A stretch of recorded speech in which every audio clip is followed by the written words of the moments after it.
Welcome to the CodeCast podcast. Real-world insights for your daily medical coding and billing processes. And now, here's your host, Terry Fletcher.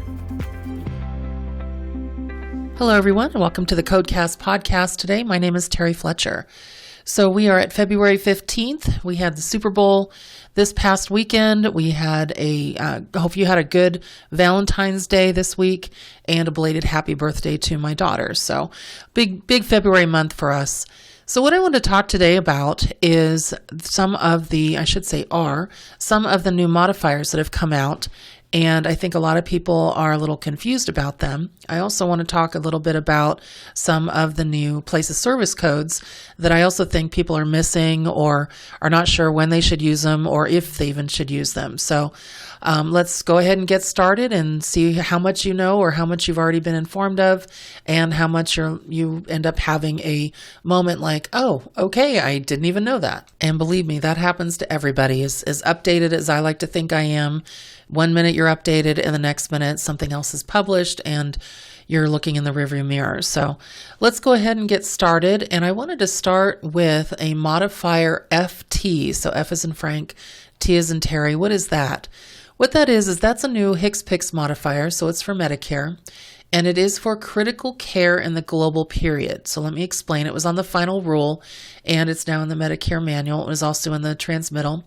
So the FT means that there is critical care by the same physician or a physician in the same group practice that is providing critical care services in a global period that is in a different encounter than any global period services. So let's say that you had a patient that just had let's say a CABG or a bypass graft heart surgery, and they're having a critical moment, let's say with a blood clot in the lower extremity.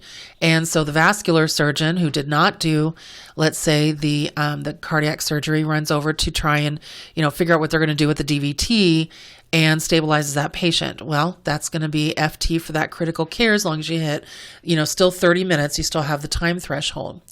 Let's say that you have a patient that is in the global period of, let's say, a carotid stent, and all of a sudden they have an episode of an acute myocardial infarction, and the physician has to figure out how to get that patient to be stabilized, and so they have another episode of critical care, again in a different encounter, but maybe on the same date. And it also has to be away from any evaluation and management services that were non-critical care. So it has to be pretty clear in the record if you look at that modifier definition. So that would be FT when those critical care services would happen. So it's okay if things are in the global period. It just has to be unrelated to what the surgery is for, or it has to be for something that wasn't an anticipated new episode. We have another modifier, and this is for the shared visits. I promise you I will not rant on that today. Actually, if you had heard me on the Talk 10 Tuesday episode this morning, I had a 3-minute coding focus episode on what was Medicare thinking, and I ranted a little bit once again about the shared visits and just some things that don't make sense in some of the new rules. But just getting back to the modifier situation, the FS modifier, so F as in Frank, S as in Sam, that is for either provider that performs the substantive part of the visit. So either you have one provider that completed the history exam or medical decision making in its entirety.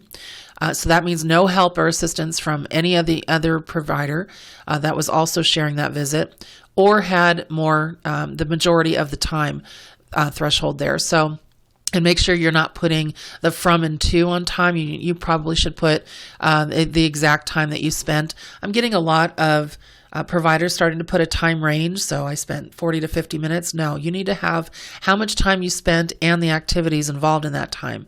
But if it's a shared visit, then you would have the modifier FS to whoever is reporting that service or billing that service.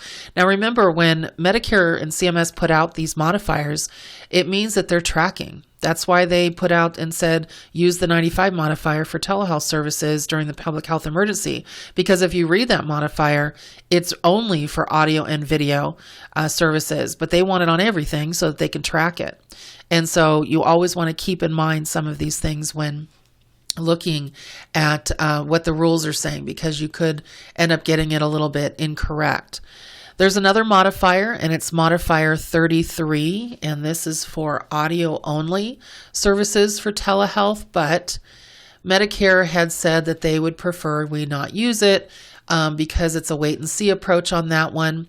They have it in the CPT book, yes, and it says synchronous telemedicine service rendered via telephone or other real-time interactive audio telecommunication system.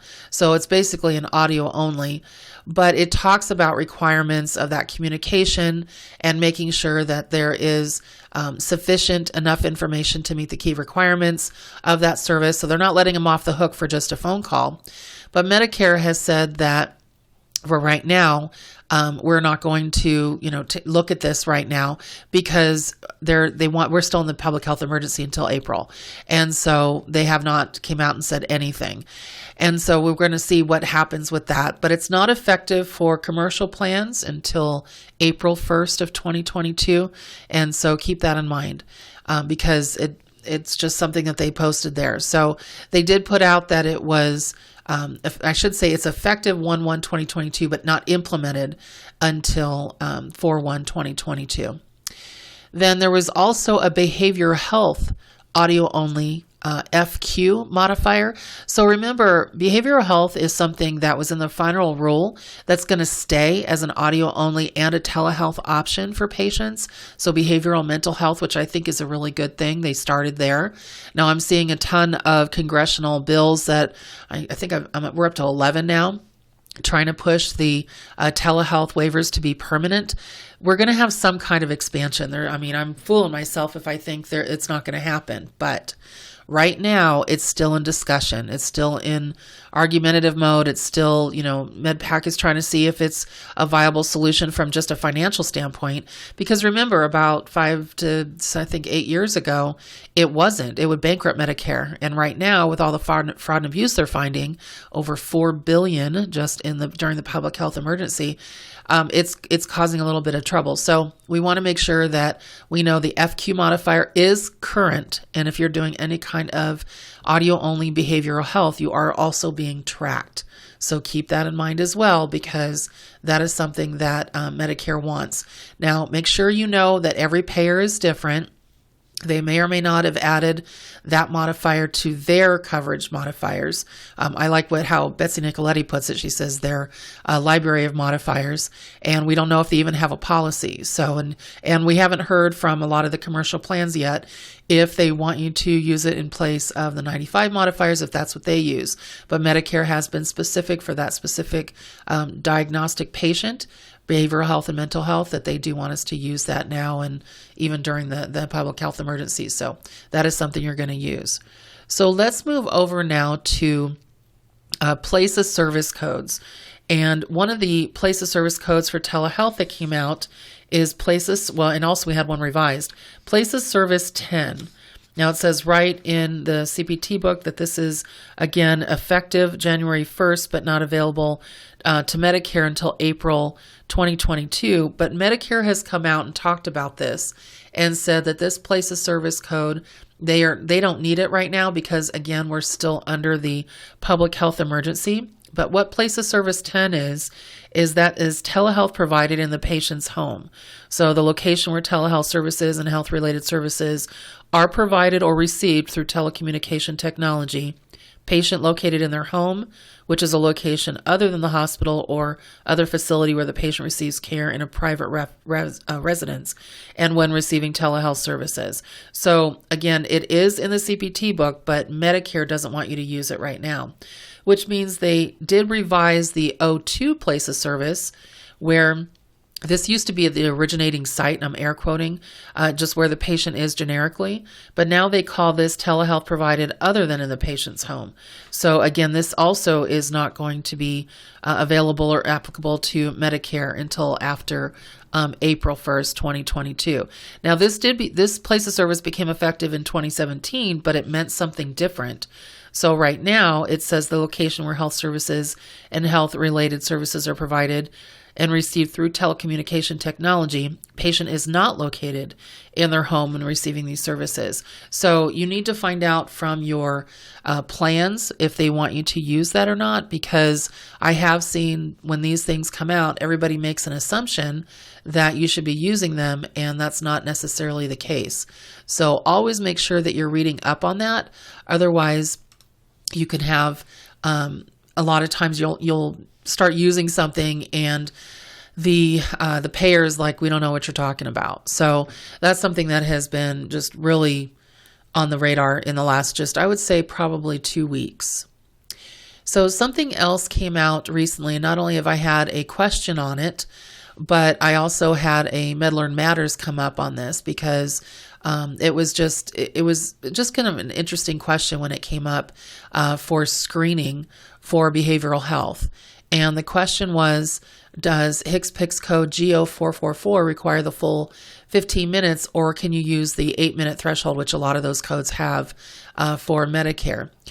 Medicare has had some, what I guess I want to call it, thoughtful discussion on it, but they have not said that this can be reduced down to an 8-minute. And now that it's also on the list for the telehealth audio only for screening for that right now, I would say you want to make sure that you have at least the time met, unless, CFPT or CMS says something different. And so I know that a lot of codes that Medicare puts out, so the HCPCS codes, they basically will say once you've met the midpoint, usually they'll say that's the rule of time, and I know CPT says that, but that's not what Medicare always says. So always check that out, and it would be in their MedLearn Matters articles when you're looking for that information. Same thing when you're looking at prolonged services. So always make sure, and I'm looking at the G2212 for Medicare, 99417 for commercial, or I should say CPT. Remember, there's 2 different rules when adding on prolonged services to level 5 codes. So for Medicare, they said you have to meet the maximum criteria or time threshold first before you can then kick in with an additional 15 minutes. And they're clear because of how much they increased the reimbursement for the E&M services, especially level 5s. CPT says that you have to meet the minimum. And I actually do not direct anybody to do that because it doesn't even make sense. So you've reached 60 minutes, and if you're 1 minute past 60 minutes on a level 5 new patient visit, you're going to add 15 more minutes, technically saying that you spent 89 minutes with a patient. I would not want to have a med legal challenge on that. And so you have to really be cautioned with that. So for me, best practices would be to follow the Medicare rules on that. And that's what I have my clients doing. And we've had a couple of audits and passed every one. So it really... And they've tried to use and say, well, even though CPT says this, we're following the Medicare guidelines, or even though, this is what you did, we're following that. And we're saying, you know what, we do too. So you know what, there we go. We get to keep it. And so just keep in mind that that's a really big deal, because a lot of times the payers, just so that they don't have to pay something, will definitely say that. They will say, we follow Medicare guidelines. And then at that point, you need to say, okay, well, guess what? So do we. So it's just helpful if you can also look at that as well. Okay, so let me take a look at something else that just came up recently as well when it comes to some of the place of service codes. So Medicare has said, and I just want to circle back to that place of service 10 and place of service 02. So Medicare was kind of clear when it came to the new place of service code 10, and I just want to talk to you about what they said. So they said to continue to use, and they say the place of service that you would have used had you been seeing the patient in person. So if the physician's office used 11, outpatient department 19 or 22, inpatient 21. But so you're not going to use 02 or 10 for right now. And I think that it's going to definitely have a distinction after the public health emergency ends. But we just need to see after the relaxed telehealth guidelines are lifted from the waivers, then what we're going to deal with. So just something to keep mindful of, but always know that just because something is posted doesn't necessarily mean that it's now effective or that every payer is using that. That's a really big deal because we get a lot of payers that are saying, we're not using that. So another question that came up, and I guess I'll just say this is my Medicare question. So this is something that I thought was interesting. A lot of services that are covered are basically covered with limitations. Okay, so one of the things in particular is nutritional therapy. So medical nutritional therapy services, MNT, and then there's also dietary counseling or dietetic counseling.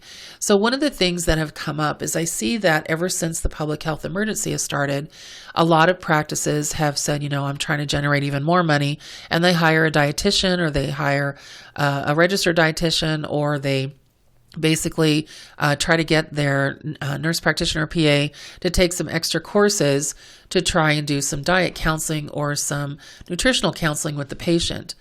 Well, here is a question that came in. It says, Terry, I have a patient where they have a Medicare as primary, but they're being seen for nutritional services, so MNT, which requires, now remember, these services require certain diagnoses. They require either diabetes or they require end-stage renal disease, and they require a referral to have them done by a non-physician.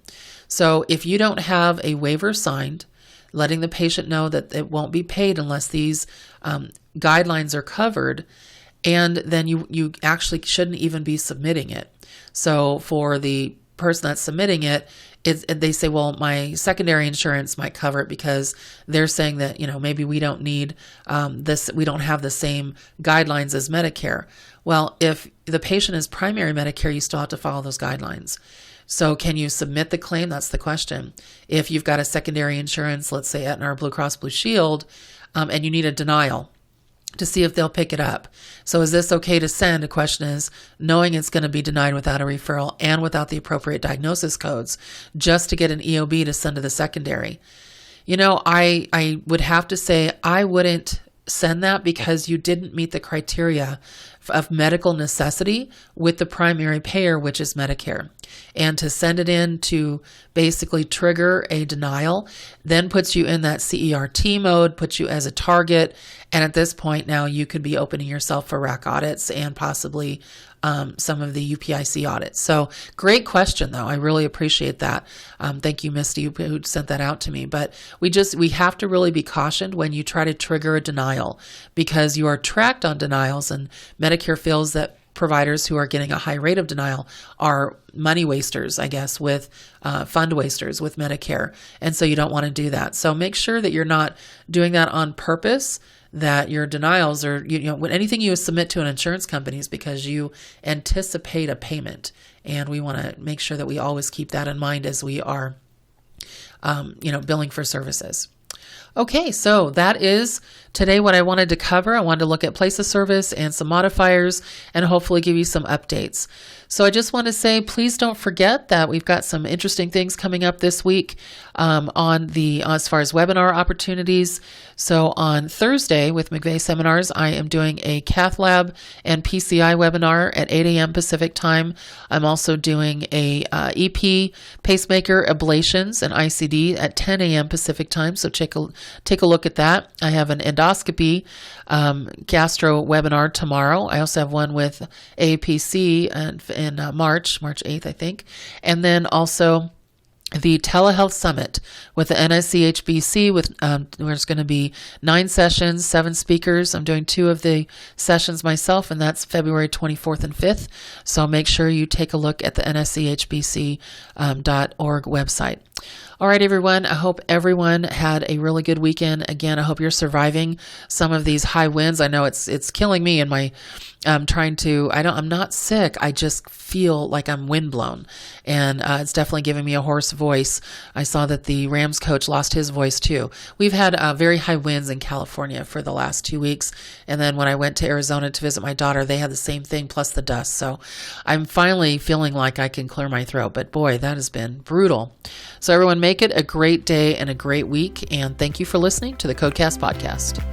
For more information on medical coding, billing, auditing, and compliance, including how to hire Terry, follow Terry on Twitter at TerryCoder1 or visit her website at www.terryfletcher.net. Podcast producer Joe Kuzma. Music producer Dassassin Music.